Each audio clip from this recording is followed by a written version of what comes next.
네, 안녕하세요, 여러분. 우리 중간고사 대비해서 통합과학 물리 한번 정리해 보도록 하겠습니다. 지금 우리는 전기에너지의 생산에 대해서 배우고 있어요. 이 전기에너지를 생산하는 방법은 전자기 유도라고 하는 현상을 이용을 하는 겁니다. 대표적인 예죠. 그래서 전자기 유도가 뭐냐라고 했을 때 전자기 유도라는 건 코일 주변에서 자기장 세기가 변하면 코일에 전류가 유도되는 현상을 전자기 유도라고 얘기를 합니다. 이때 생성되는 전류는요, 자기장 변화를 항상 방해하는 방향으로 유도 전류가 만들어지게 돼요. 왜냐하면 자연은 변화를 싫어하기 때문이에요. 그리고 자석이 가까워지냐 멀어지냐에 따라서 발생하는 유도 전류의 방향도 달라지게 되는데, 이 유도 전류의 방향을 판별하는 방법은 오른쪽에 나와 있는 것처럼 오른손 법칙을 사용을 해주는 겁니다. 오른손 법칙에서 엄지손가락과 내 손가락의 방향을 가지고 전류와 자기장의 방향을 판단하게 되는데, 뭐를 전류로 두고 뭐를 자기장으로 두냐는 중요하지 않거든요. 그래서 만약에 엄지를 전류의 방향이라고 하면 내 손가락을 자기장의 방향이라고 얘기를 해주면 되고, 만약에 엄지를 자기장으로 둘 거면 내 손가락을 전류의 방향으로 해주시면 됩니다. 네, 우리는 지금 이 통합과학 수준에서는 코일을 감아놓은 코일을 따라서 흐르는 전류의 방향을 판단을 할 거기 때문에, 감아쥐는 방향으로 흐르는 전류를 표현을 할 때는 아무래도 엄지손가락보다는 내 손가락이 좋겠죠. 그럼 내 손가락을 전류의 방향이라고 하면 엄지손가락을 자기장의 방향이라고 해주시면 되는 거예요. 그래서 엄지손가락을 자기장, 그 다음에 내 손가락을 전류의 방향으로 표현을 해줄 겁니다. 바뀌어도 상관은 없다라고 얘기를 했어요. 자, 이때 자기장의 방향이라고 하는 건 항상 엄지손가락의 끝이 N극을 가리켜야 돼요. N극을 향하는 방향이 바로 자기장의 방향이다 라고 생각해 주시면 돼요. 한번 해볼게요. 지금 요 그림 같은 경우에는 자석이 N극이 아래를 향하는 채로, N극이 코일을 향하는 채로 가까이 오는 상황입니다. 코일에 가까이 오고 있어요. 그러면 N극이 다가오는 게 싫으니까 코일 입장에서는 뭘 해주는 거냐면 이 N극을 밀어내고 싶은 거예요. 근데 코일은 자석이 아니죠. 수업 시간에 말했던 것처럼 자기장은 자석만 만드는 줄 알았는데, 웨르스테드가 발견한 바에 따르면 자석 말고 전류가 흐르는 도선도 자기장을 만들 수 있다라는 얘기를 했었어요. 그래서 전류도 자기장을 만들 수 있으니까 코일 입장에선 내가 자석이 아니니까 N극을 밀어낼 수 있는 방법은 뭐예요? 전류를 흐르게 해서 N극을 만들어주는 거죠. 그래서 코일에 이 N극을 막아내기 위해 자석이 다가오는 방향으로 N극이 형성되게끔 자기장을 만들 수 있는 전류를 유도하게 되는 겁니다. 그러면 엄지손가락이 자기장의 방향을 따라가야 되니까 엄지손가락을 N극 방향으로 가리키면 자연스럽게 감아쥐는 내 손가락의 방향이 전류의 방향이 되는 거예요. 그럼 반대로 생각을 해보도록 할게요. 이번에는 자석이 멀어진다라고 해볼게요. 자석이 멀어지면 또 가까워지는 것도 싫었지만 멀어지는 것도 싫은 거예요. 그러니까 뭘 하냐면 이번에는 위쪽을 S극으로 만들겠죠. 그럼 자연스럽게 아래쪽은 N극을 띠는 형태로 코일이 자기장을 형성을 할 거고, 아까랑은 자기장의 방향이 반대로 바뀌었으니까 어떻게 돼야겠어요? 이번엔 전류의 방향도 반대로 바뀌어줘야겠죠. 그래서 자석이 코일과 가까워질 때와 멀어질 때 유도 전류의 방향은 서로 반대가 되는 겁니다. 그럼 이걸 본격적으로 한번 표현을 해보도록 할게요.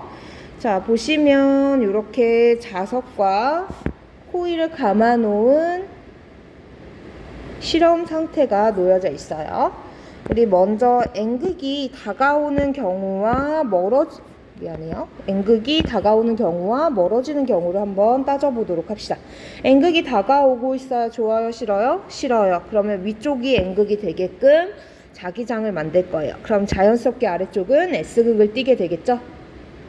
자, 그러면 오른손 법칙으로 감아지면 전류의 방향은 엄지손가락이 위쪽을 향하고 내 손가락으로 감아지는 거니까 이렇게 표현이 돼야 됩니다. 이렇게 이렇게 됐을 때 전류의 방향은 쭉 따라서 흐른다라고 했을 때 이렇게 흘러줘야겠죠?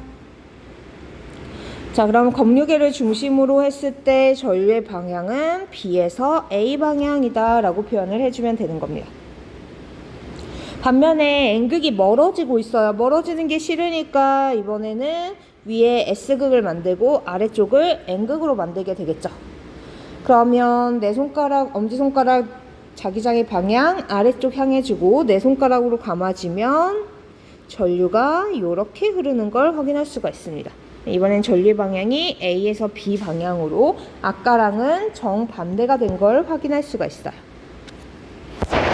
자, 이번엔 S극 갖고 해볼게요. S극이 다가오고 멀어지는 거 한번 해보도록 하겠습니다. 자, S극이 다가와요. 좋아요, 싫어요? 싫어요. 그러면 위쪽을 S극, 아래쪽을 N극으로 만들어주겠죠? 엄지손가락 아래쪽 향해 주고 내 손가락으로 감아주면 전류의 방향은 이렇게 되겠죠? 그러면 전류가 이렇게 흐르려면 검유계를 중심으로 했을 때는 A에서 B 방향으로 전류가 흘러줘야 되는 겁니다. 그 다음에 S극 멀어져요. 가는 거 싫으니까 끌어당기기 위해서 위쪽이 N, 아래쪽이 S극이 되게끔 만듭니다. 자, 그러면 엄지손가락 위를 향해야 되니까 전류의 방향은 이렇게 되고 쭉 따라서 흐르면 검유계를 중심으로 해서 B에서 A 방향이 되는 거죠. 위에서와 마찬가지로 S극이 다가오냐 멀어지냐에 따라서 전류의 방향 반대가 됐고요. 또 하나 볼만한 거는 똑같이 다가오는 거지만 N극이 다가오냐 S극이 다가오냐에 따라서 전류의 방향이 또 반대가 되는 거죠. 이러한 점들을 잘 봐주시면 됩니다. 자, 다음 페이지예요.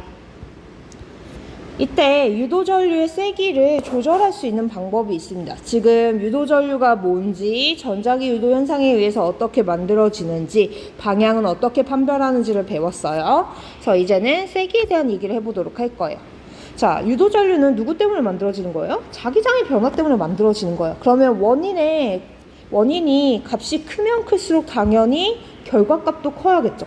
그래서 자기장의 세기 변화가 크면 클수록 만들어지는 전류도 큰 전류가 만들어지게 됩니다.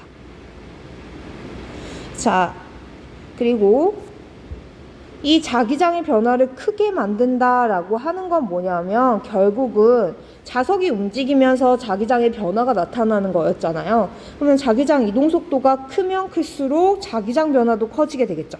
그래서 자석의 이동 속도가 클수록 더 강한 전류가 유도가 되게 되는 겁니다. 자기장 변화를 크게 만들려면 강한 자석을 쓸 수도 있고 자석의 이동 속도를 크게 만들 수도 있어요. 그래서 자기장 변화가 큰 게 포인트인데 얘를 만드는 방법이 자석의 이동 속도를 크게 하는 경우도 있고 그 다음에 애초에 자기장 변화가 크게 나타날 수 있는 강한 자석을 사용하는 방법도 있는 겁니다. 그래서 약한 자석보다는 강한 자석을 사용하면 자기장 변화를 더 크게 만들 수가 있어요. 똑같은 속력이어도. 그 다음에 3번은 이제 교육과정을 넘어서는 내용이라서 시험 문제에서 다룰 수는 없지만 여러분이 좀 알고 있었으면 좋겠어서 넣은 내용이에요. 자, 우리가 패러데이가 얘기를 한 거는 사실 유도전류에 대한 얘기가 아니라 유도전압에 대한 얘기였습니다. 그래서 패러데이 법칙이라고 하는 건 전압에 관련한 얘기예요. 그래서 전압이 형성이 되면 자연스럽게 전류가 흐르고 여러분이 중학교 때 배웠던 오메 법칙에 의해서 V는 IR이라고 하는 오메 법칙에 의해 전압이 크면 전류가 당연히 크게 흐르게 됩니다. 그래서 오히려 본질인 전압이 뭐랑 상관이 있는지를 다룬 게 바로 패러데이 법칙이에요. 근데 이 전압과 관련된 패러데이 법칙은 두 파트로 나눌 수가 있습니다. 요 n이라고 되어 있는 파트랑 델타 t분의 델타 파이라고 되어 있는 파트인데 요 뒤에 있는 게 바로 시간에 따른 자기장 변화를 나타내요. 요게 바로 동그라미 1번과 2번에서 말한 큰 자석, 강한 자석을 사용하거나 이동 속도를 빨리 해주는 경우를 나타내는 겁니다. 자, 근데 왼쪽에 있는 요 n은 뭐냐면 가문수를 의미하거든요. 그럼 왜 가문수는 교과서에 안 나와요? 라고 한다면 우리 앞에서 얘기했던 것처럼 보통은 코일을 감아놓고 자석을 움직이는 경우가 많죠. 그러면 코일의 가문수를 조정하는 경우는 많지 않습니다. 통합과학 수준에서는요. 그래서 가문수를 조정하는 경우를 통합과학 수준에서 배우지 않으니까 가문수는 생략을 한 것뿐이에요. 하지만 사실은 가문수도 상관은 있습니다. 그래서 코일의 가문수를 3번이에요. 3번은 코일의 가문수를 높여주는 방법도 있어요. 그래도 전류가 강하게 흐르게 됩니다. 이거는 그냥 가볍게 교양 수준으로 알고 계시면 될 것 같아요. 발전기예요. 자, 전기에너지를 생산하는 방법, 전자기유도 알아봤고, 전자기유도에서 전류의 방향과 세기를 알아봤으니까 이제 전기에너지를 본격적으로 어떻게 생산하는지를 알아보도록 할 겁니다. 자, 전기에너지를 발생시키는 장치라는 뜻입니다. 발전기는. 그래서 무슨 현상을 이용한 거냐면 전자기 유도 현상을 이용을 한 거죠. 자, 전자기 유도 현상이라고 하는 건 뭐였냐면 코일을 감아놓고 자석을 움직이면 코일의 자기장 변화가 나타나면서 전류가 유도되는 현상이에요. 근데 얘들아, 우리 생각을 해보자. 자석을 움직이건 코일을 움직이건 누가 움직이는 건 상관이 없습니다. 누구 주변에 뭐만 바뀌면 되는 거야? 코일 주변에 자기장만 변화를 하면 되는 거예요. 그래서 자석이 움직이는 것과 코일이 움직이는 건 상관이 없고요. 코일의 자기장의 변화만 나타내주면 되기 때문에 위아래로 움직이건 얘가 회전을 하건 아무 상관이 없습니다. 자석의 움직임으로 인해서 혹은 코일의 움직임으로 인해서 자기장 변화만 코일 주변에서 나타나면 되는 거예요. 그래서 이번에는 자기장 속에서 코일을 회전시켜서 전기에너지를 생산하는 장치라고 되어 있지만 여기 나와 있는 간이 발전기의 형태처럼 코일이 움직일 수도 있고 밑에 있는 거대한 발전기의 형태처럼 자석이 회전을 할 수도 있는 거예요. 어쨌거나 코일 주변에서 자기장만 변화하면 되는 겁니다. 그래서 이러한 방식으로 회전을 하면서 전기에너지를 생산하는 장치를 우리는 발전기라고 하는데요.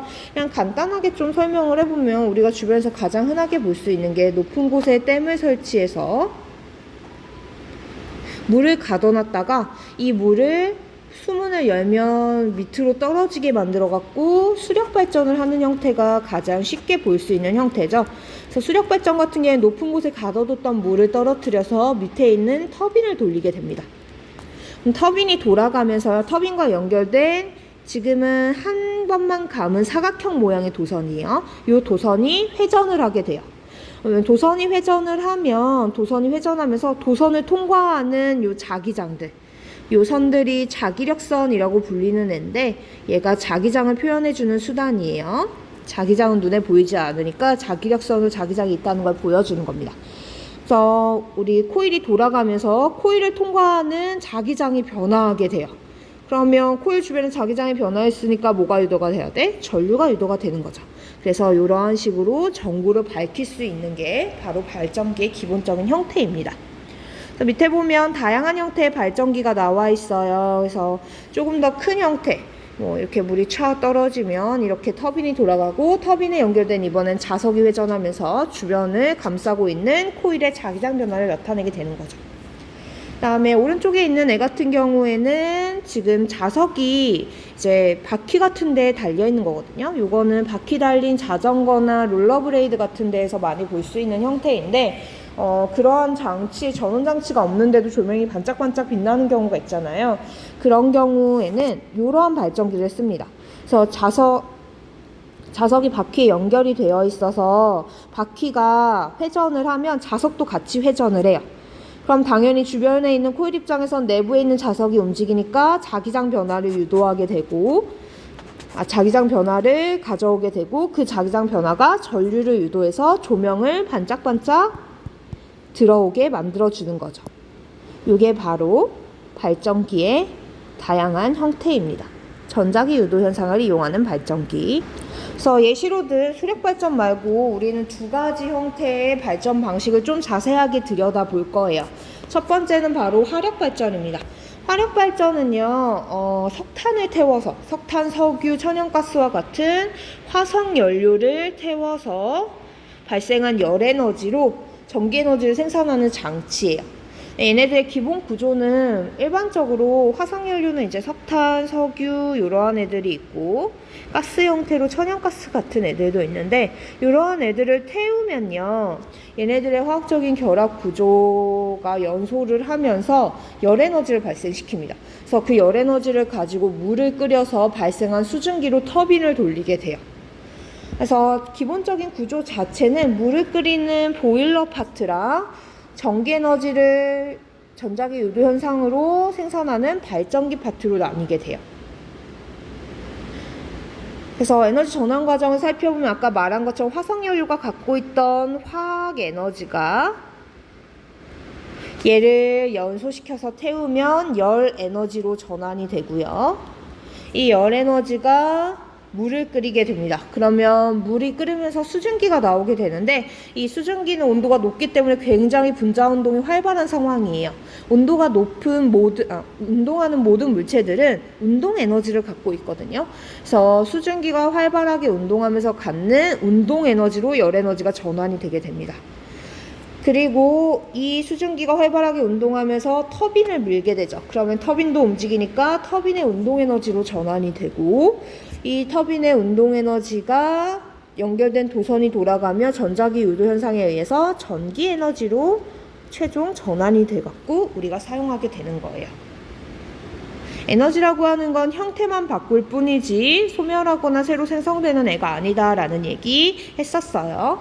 그 다음에 앞으로 에너지가 귀찮으니까 앞으로는 E라고 하는 기호로 축약해서 쓰도록 할게요. 자, 이 화력발전의 종류는 크게 세 가지가 있습니다. 세 가지. 첫 번째예요. 증기터빈 방식이야. 방금 말한 게 사실은 증기터빈 방식이거든요. 그러니까 무슨 말이냐면 수증기로 터빈을 돌린다는 거예요. 그래서 연료를 태워서 물을 끓이면 이때 발생한 높은 온도와 분자 운동이 활발해서 힘이 세진 고압의 수증기를 가지고 발전기를 돌려 전기에너지를 생산하는 겁니다. 얘의 특징은요. 발생시키는 전기에너지 용량이 좀 큽니다.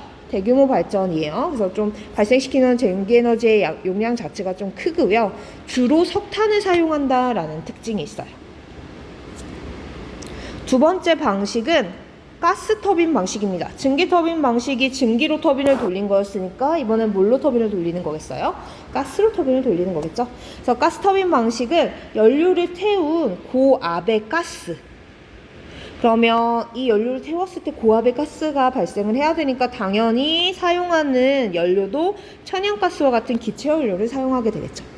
그래서 이 가스로 발전기를 돌리는 겁니다. 그래서 연료를 태워서 온도가 높아진 고온과 고압의 가스로 발전기를 돌려 전기에너지를 생산하는 건데요. 얘는 좀 생산할 수 있는 전기에너지의 양이 적다라는, 발전 용량이 작다는 단점이 있어요. 그래서 증기터빈과 가스터빈을 합쳐서 복합발전 방식이라는 걸 사용하기도 합니다. 복합발전 방식은 가스터빈과 증기터빈 방식을 결합한 발전 방식이고요. 가스터빈에서 이제 발생한 가스를 가지고 그냥 바로 발전기를 돌리는 게 아니라 물을 끓여서 수증기가 발생하게 해갖고 이 수증기로 터빈을 돌려 전기에너지를 생산을 하는 겁니다. 자, 이렇게 화력발전에는 크게 세 가지의 발전 방식이 있어요. 아래가 화력발전의 모식도고요. 그 다음은 핵발전입니다. 이 화력발전이 화석연료를 사용한 거니까 핵발전은 당연히 핵연료를 사용을 하겠죠. 그래서 핵연료의 대표적인 예는 우라늄 같은 애들이 있고요. 플루토늄을 사용하기도 합니다. 그래서 이렇게 원자 번호가 큰 무거운 원소들을 쪼개는 핵분열 과정을 거치게 되는데요. 이러한 무거운 원소들이 핵분열을 하게 되면 부산물로 막대한 열에너지가 발생을 합니다. 이거 그냥 버릴 수 없죠. 그래서 얘를 뭐 하겠어요? 당연히 물을 끓이고, 물을 끓이면 수증기가 발생하고 수증기로 터빈을 돌려서 전기에너지를 생산하는 거죠. 그래서 기본적인 방법 자체는 화력발전이든 핵발전이든 터빈을 돌리고 터빈이 돌아가며 전자기 유도로 전기에너지를 생산한다는 점에서 공통점이 있어요. 다만 이 터빈을 돌리는 주체가 누구며 그 다음에 연료가 누가 사용되느냐에 따라서 발전 방식이 나뉘게 되는 겁니다. 자, 에너지 전환 과정이에요. 핵연료가 갖고 있는 에너지는 핵자들끼리 서로 결합한 핵에너지라고 불립니다. 이 핵에너지는요, 핵분열 과정을 통해서 막대한 열 에너지로 전환이 되게 돼요. 이 열 에너지로 물을 끓이니까 발생한 수증기는 운동 에너지를 갖게 되고, 수증기가 터빈을 돌리면 터빈도 운동 에너지를 갖게 되죠. 그리고 터빈이 돌아가면서 전자기 유도 현상으로 전기 에너지를 생산하게 되는 겁니다. 그래서 밑에 나와 있는 게 바로 원자력 발전소의 모식도다라는 거. 자, 다음 페이지입니다. 이제 전기에너지를 생산하는 방법을 배웠으니까 전기에너지를 가정으로 쓸 수 있게 보내줘야겠죠. 그래서 전기에너지를 발생시키는 장소를 발전소라고 하고, 발전소에서 생산한 에너지를 가정에서 소비할 수 있도록 보내줘야 됩니다. 이렇게 보내주는 과정을 우리는 송전이라고 얘기를 해줘요. 당연히 뭘 타고 전류를 흘려보내겠어요, 가정까지? 송전선을 타고 전류를 흘려보내게 되는 거예요. 이때 송전선은요, 송전선을 만드는 재료 때문에 저항이라는 걸 필연적으로 가질 수밖에 없습니다. 그래서 송전선에 있는 저항은 전류가 잘 흐르지 못하게 막는 역할을 하는데요. 이 전류가 잘 흐르지 못하게 하면서 전기에너지의 일부를 열에너지로 소모를 하게 돼요. 즉 무슨 말이냐면, 발전소에서 100만큼의 에너지를 생산을 해도 가정에서 100만큼을 전부 전달받을 수 없다는 겁니다. 그래서 거의 절반보다 더 적게 전달을 받을 수밖에 없는데, 그 이유가 송전선을 타고 전달이 되면서 저항으로 인해서 에너지가 손실되기 때문이에요. 이때 저항 때문에 초당 열로 사라지는 전기 에너지를 우리는 손실전력이라는 이름으로 불러줍니다. 원래 전력이라고 하는 애가 1초당 사용하는 전기 에너지의 양이거든요. 근데 손실로 인해서 사용되는 거니까 손실전력이라고 부르는 거예요. 전력은 초당 사라지는 전기 에너지의 양이고, 기호는 P라고 하는 애를 사용을 해줄 거예요. 그래서 이 손실 전력을 당연히 줄여줘야 우리가 가정에서 사용할 수 있는 에너지의 양이 늘어나게 되고, 손실된다는 건 사실 아까운 거잖아요. 그래서 100만큼을 사용하면 최대한 많이 손실 없이 전달받아야 에너지 효율이 높은 거라서 손실 전력을 줄이기 위해 과학자들이 굉장히 많은 노력을 합니다. 그러면 일단 원인이 누구 때문이에요? 저항 때문이죠. 그래서 저항을 줄여주면 당연히 손실 전력의 크기가 줄어들게 될 거예요. 그래서 손실 전력을 줄이는 가장 쉬운 방법은 저항을 줄이는 겁니다. 근데 저항을 줄이려면 어떻게 해줘야 되냐면, 송전선의 굵기를 굵게 해줘야 돼요. 그럼 전류가 더 잘 통과할 수가 있게 되거든요. 근데 송전선이 굵어지면 무게가 늘어납니다. 그리고 송전선을 굵게 하기 위해서는 송전선을 교체를 해야겠죠. 네, 교체하는 것도 비용이 많이 들지만, 송전선 두꺼운 걸로 교체를 하면 이 무게를 버티기 위해서 중간중간 이 송전선들을 연결하는 송전탑도 보수를 해줘야 돼요. 그러면 송전선을 굵게 함으로 인해서 송전선을 모두 교체를 해야 되고, 그 다음에 송전탑도 보수를 해야 된다라는 문제가 발생을 합니다. 이게 경제적으로 비용이 많이 들기 때문에 실현이 어려워요. 그러면 새로운 방법을 찾아야겠죠. 그래서 과학자들이 이 손실 전력이 뭐랑 상관이 있는지를 찾아봅니다. 찾아봤더니 당연히 저항 때문에 생기는 거니까 손실 전력은 저항에 비례하고요. 또 뭐에 비례한다라는 걸 알게 되냐면, 전류의 제곱에도 비례한다는 걸 알게 돼요. 그래서 손실 전력을 식으로 표현을 해봤더니 이렇게 표현을 되는 거예요. 그러면 손실 전력을 줄여주려면 저항을 줄이는 방법도 있지만 전류를 줄이는 방법도 있죠. 심지어 저항은 2분의 1이 되면 손실 전력도 2분의 1밖에 안 되지만, 전류를 2분의 1로 줄이면 I 제곱의 손실이 비례하는 거기 때문에 손실 전력은 4분의 1이 되게 되는 거예요. I는 전류예요. 자, 그래서 또 다른 방법 하나는 전류를 감소시켜 주는 겁니다. 전류를 감소시키려면 그럼 어떻게 해야 되냐? 바로 전압을 높여주면 됩니다. 전압을 높여주면 전류를 감소시킬 수가 있고, 그러면 전류가 n분의 1이 되면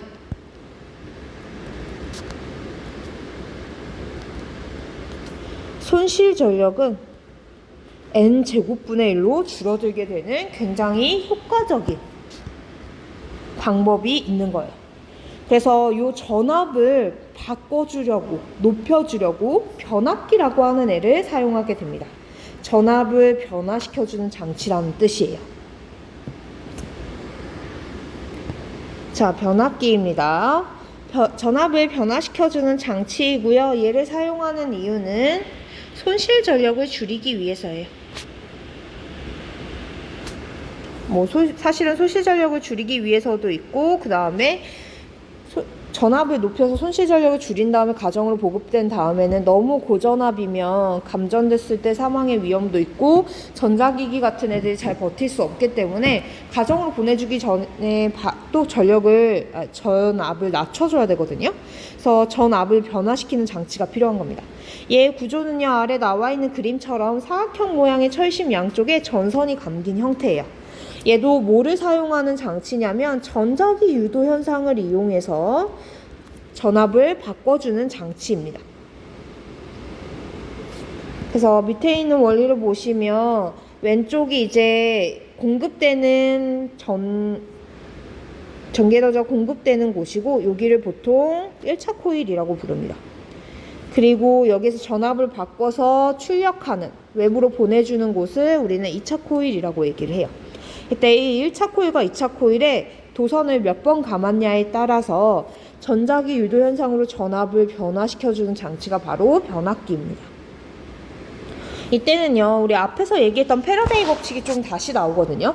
제가 패러데이 법칙은 사실은 전압이랑 상관이 있는 애였고, 이 전압이라고 하는 애는 가문수랑도 상관이 있다라는 얘기를 했었어요. 기억나세요? 그래서 가문수를 높여주면 그만큼 생성되는 전압도 커지고 전류가 더 많이 흐를 수 있지만 교양 수준으로 알아둬라 라고 얘기를 했었죠. 이게 사실은 여기에서 사용이 되거든요. 방금 말한 것처럼 가문수가 크면 전압이 어떻게 돼요? 커지게 되는 거죠. 그래서 코일이 많이 감긴 쪽이 고전압이 됩니다. 높은 전압이 돼요.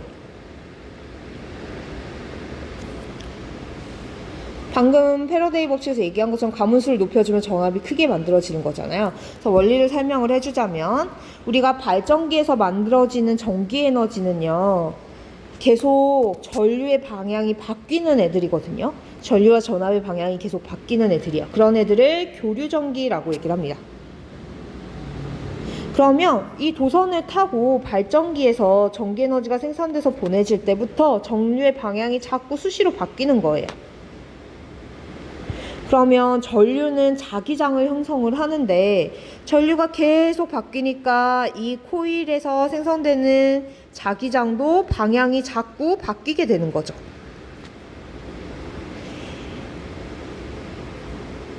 패러데이 법칙에 따르면, 우리 전자기 유도 현상에 따르면 자기장이 변화하면 뭐를 유도해요? 전류를 유도하죠. 근데 이 변화하는 자기장이 철심을 타고 2차 코일에도 변화하는 자기장을 계속 만들게 됩니다. 자, 다시 설명하자면 발전기에서 만들어지는 전기에너지의 형태는 전류의 방향이 계속 바뀌는 교류이고, 그러면 1차 코일에 자꾸 전류의 방향이 바뀌는 전류가 흐르는 거예요. 그러면 이 전류의 방향이 바뀌는 전류에 전류에 의해서 변화하는 자기장이 만들어지게 되겠죠. 전류는 자기장을 만드니까 전류가 변하면 자기장도 변화하게 되는 겁니다. 이때 이 변화하는 자기장이 철심을 타고 2차 코일에도 영향을 주게 되는 거예요. 2차 코일에도 자꾸 변화하는 자기장이 만들어지니까 2차 코일 입장에서는 내 주변에서 자기장이 변화하는 게 싫어서 뭐를 유도를 하냐면 전류를 유도하게 되는 겁니다. 그래서 전자기 유도 현상으로 1차 코일에 흐르던 전류가 2차 코일로 넘어가서 흐를 수 있게 되는 거예요. 자, 근데 이때 가문수를 1차 코일보다 2차 코일에 더 크게 해주면, 가문수 자체를 1차 코일보다 2차 코일에 더 크게 해주면 2차 코일에 흐르는 전류를 만드는 전압이 더 증가를 하게 됩니다. 그러면 1차 코일보다 2차 코일에 흐르는 전압이 더 커지게 되는 거예요. 이러한 식으로 변압기를 이용해서 전압을 높여주게 되는 겁니다. 자, 그러면 전압이 높아졌는데 왜 전류는 감소해요? 라고 얘기를 하면 전력 얘기를 좀 다시 해야 돼요. 1차 코일에 형성된 전기 에너지, 1초당 사용되는 흐르는 전기 에너지를 전력이라고 하는데 1차 코일에 흐르니까 특별히 P1이라고 표현을 해볼게요. 2차 코일에도 전기 에너지가 흐르니까 당연히 2차 코일에도 전력이 있을 거고 이때의 값을 P2라고 표현을 해보도록 하겠습니다.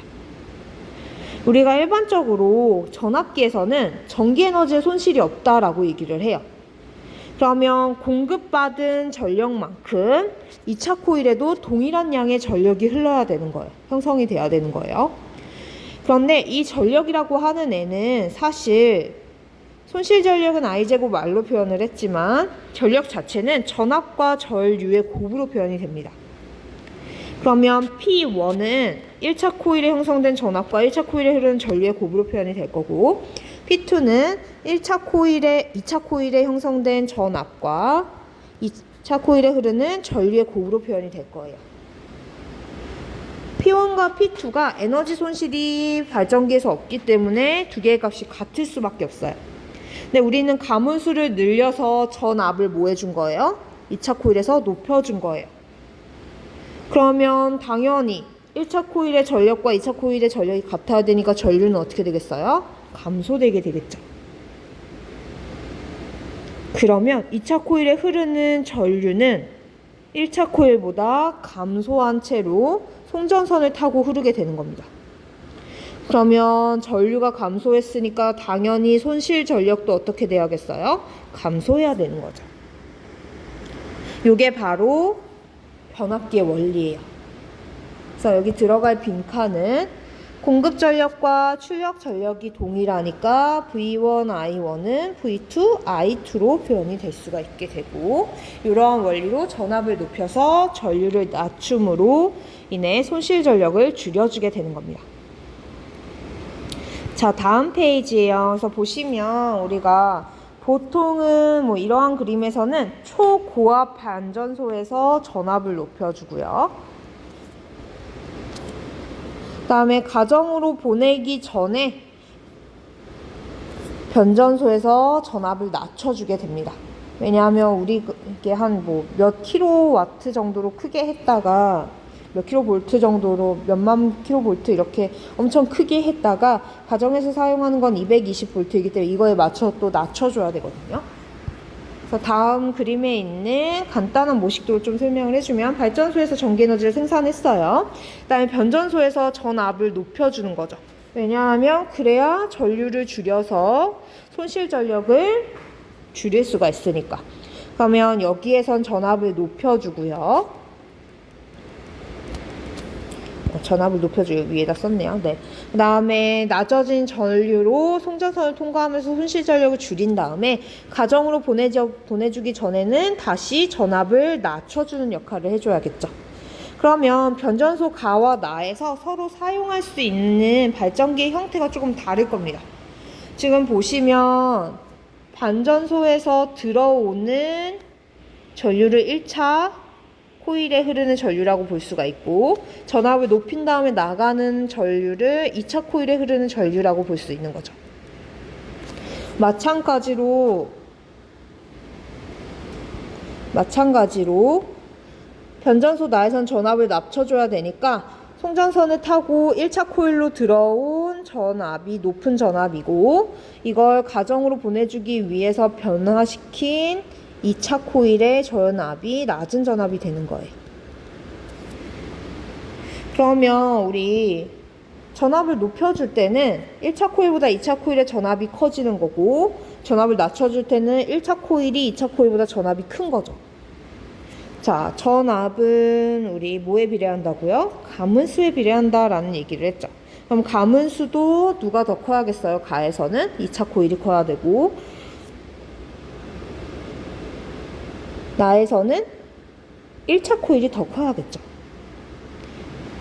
그러면 이에 맞는 변압기를 좀 연결을 해보자면 가에 사용되어야 되는 변압기는 2차 코일에서 가문수가 더 늘어야 전압을 높일 수 있으니까 변압기 B를 사용할 수 있을 거고, 나에서는 2차 코일에서 전압을 낮춰줘야 되니까 2차 코일의 가문수가 더 작은 변압기 A를 사용을 해야겠죠. 그래서 이러한 식으로 서로 다른 가문수의 조건을 가진 변압기를 가지고 전압을 높일 수도 있고 낮출 수도 있는 겁니다. 그래서 다시 한번 정리를 좀 하자면, 우리가 전력이라고 하는 애는 V와 I의 전압과 전류의 곱으로 표현이 되는데, 우리가 여기에다가 오메 법칙을 넣으면, V는 IR이라고 하는 오메 법칙을 넣으면 손실 전력을 표현을 해줄 수가 있습니다. 그래서 손실 전력 같은 경우는 V 대신에 IR을 넣어서 I제곱 R로 표현을 해줄 수가 있죠. 우리의 목표는 전기에너지를 수송할 때 손실 전력을 줄여주는 거예요. 그래서 저항을 줄일 수도 있지만 얘는 좀 현실적으로 경제적인 비용이 많이 드니까 전류를 줄여주고, 전류를 줄여주기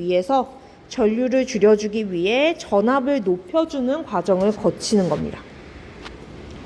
그래서 전압을 높이는 장치를 변압기라고 얘기를 하고요. 변압기에서는 전자기 유도 현상으로 전압이 패러데이 법칙에 의해 가문수랑 비례하니까 우리 전압을 높이기 위해 코일의 가문수를 조정해서 전압을 높여주게 되는 거예요. 그래서 많이 가문 쪽이 고전압이 되도록. 그래서 전압을 높여주면 가문수를 가지고 전류가 감소하니까 전류와 전압과 전류 사이의 관계는 이렇게 될 수가 있겠죠. 그래서 전압과 가문수는 비례하고 전압과 전류는 반비례하는 겁니다. 그럼 당연히 가문수와 전류도 반비례하게 되겠죠. 그래서 얘를 식으로 표현하면 V1, I1은 V2, I2다 라고 표현할 수도 있고, 혹은 V1 over V2는 N over N2. 그 다음에 전류의 방향은 반대가 되는 거죠. 이렇게. 그 다음에 V1 대 V2는 N1 대 N2라고도 표현할 수 있고, V1 대 V2는 I2 대 I1이라고도 표현할 수 있죠. 그래서 얘네들은 모두 다 뭐 하는 거냐면 그냥 요 관계 자체를 풀어서 설명을 해준 거예요. 자, 그러면 이제 전기에너지를 공급하는 방법도 알았어요. 이때 효율적이고 최대한 안전하게 전기에너지를 수송해야 되는데 그 방법을 알아보도록 할게요.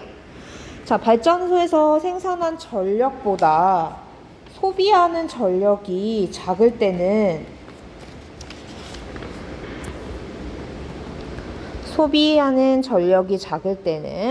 에너지가 남기 때문에 문제가 되지 않습니다. 그런데 생산한 전력을 거의 소비할 정도로 소비 전력이 커지면 발전기에 무리가 가서 제대로 작동하지 않게 돼요. 그러면 어떻게 되겠어요? 100이 필요한데 이 100만큼을 공급할 수 없게 되는 거예요. 항상 손실 에너지가 있다고 그랬잖아요. 그럼 100보다 훨씬 많은 양의 크기만큼을 발전소에서 생산을 했었어야 됐는데, 이게 여의치 않게 되면 발전소에서 제대로 일이 이루어질 수가 없고 100만큼을 전달받지 못하는 거예요. 그러면 대규모의 정전을 유발할 수가 있겠죠. 그래서 우리는 미래형 전력수송 시스템이라고 하는 거를 사용하게 됩니다. 정보통신의 기술 발달로 전력 생산지와 소비지 사이에서 전선을 통해서 양방향으로 소통을 하는 거예요. 통신을 하는 거예요. 그래서 얼마만큼이 필요하고 얼마만큼을 생산할 수 있고 이거를 실시간으로 주고받는 거거든요. 그래서 수요에 맞춰서 적절하게 공급을 하게 됩니다. 그러면 전력 소비량 급증으로 인한 대규모 정전을 방지할 수가 있어요. 왜냐면 얼마만큼 필요하고 보낼 수 있는지를 서로 소통하고 있으니까. 그리고 얘를 사용하면 또 좋은 점이 뭐냐면 얘네들 실시간으로 소통을 하면서 얘네들의 양을 정보통신 기술을 이용해서 관리를 하고 있는 거잖아요. 그래서 전산으로 관리를 하고 있기 때문에 신재생 에너지들, 항상 일정한 양을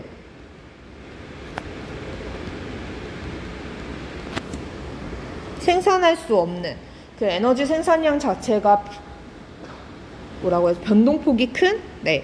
변동폭이 큰 신재생 에너지를 생산했을 때도 얘네들을 포함해서 전력을 효율적으로 통합해서 관리할 수가 있습니다.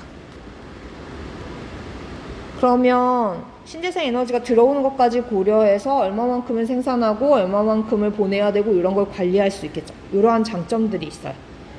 그 다음에 또 뭐 부가적인 건데요. 전기차 보급이 이제 점점 활성화되고 있는데 그에 앞서서 배터리를 충전할 수 있는 시스템 자체를 구축할 수가 있습니다. 왜냐하면 전력 소모량 자체를 전산으로 관리를 하고 있기 때문에. 그래서 이러한 장점들을 특히 1번과 2번 같은 경우에는 정확히 알고 계셔야 돼요. 그다음에 요즘에는 이렇게 송전탑을 신도시 같은 경우에 많이 볼 수 없는데 그 이유가 송전선을 잘 보기 어려운데 그 이유가 뭐냐면 땅에다가 매설을 하기도 합니다.